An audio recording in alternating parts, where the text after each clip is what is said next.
नमस्कार, आप देख रहे हैं न्यूज टुडे और मैं हूं आपके साथ सपना ठाकुर। आइए रुक कर लेते हैं अहम खबर की ओर। प्रधानमंत्री किसान योजना की 21वीं किस्त को लेकर किसानों में उत्सुकता बढ़ गई है।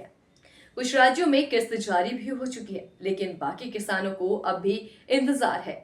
पिछली बार अगस्त में आई थी किस्त और अगर पुराने पैटर्न को देखा जाए तो नवंबर में पैसा आने की पूरी संभावना है। लेकिन क्या सरकार बिहार चुनाव खत्म होने के बाद ही किस्त जारी करेगी या इससे पहले कोई बड़ा ऐलान होगा? यही सवाल अब किसानों के मन में है। सभी की निगाहें अब केंद्र सरकार की आधिकारिक घोषणा पर टिकी हुई है। भारत में सरकार किसानों की मदद के लिए कई योजनाएं चला रही है, जिनमें सबसे लोकप्रिय प्रधानमंत्री किसान सम्मान निधि योजना है। इस योजना के तहत किसानों को साल में 3 बार 2-2 हजार रुपए मिलते हैं, यानी सालाना 6,000 रुपए की आर्थिक मदद मिलती है।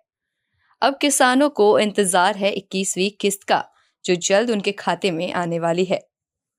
केंद्र सरकार ने 26 सितंबर को उत्तराखंड, पंजाब और हिमाचल प्रदेश के किसानों के खाते में 21वीं किस्त भेज दी थी।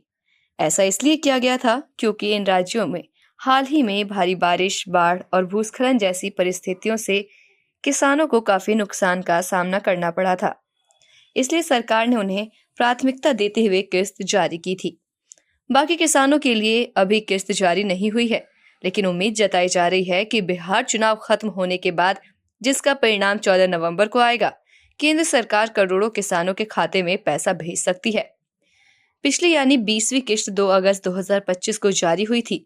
आमतौर पर हर किस्त करीब 4 महीने के अंतराल पर आती है, इसलिए नवंबर का महीना 21वीं किस्त के लिए सबसे संभावित माना जा रहा है। अगर आप भी पीएम किसान योजना से जुड़े हैं तो कुछ जरूरी काम समय पर करवा लें। ई-केवाईसी, आधार लिंकिंग और भू सत्यापन यानी कि लैंड वेरिफिकेशन पूरी तरह से वेरीफाई होना चाहिए। अगर इनमें से कोई भी प्रक्रिया अधूरी रह गई तो किस्त आपके खाते में नहीं आएगी। अभी तक सरकार ने 21वीं किस्त की सटीक तारीख का ऐलान नहीं किया है, लेकिन कृषि मंत्रालय के सूत्रों के अनुसार जल्द ही अपडेट जारी होने की उम्मीद है।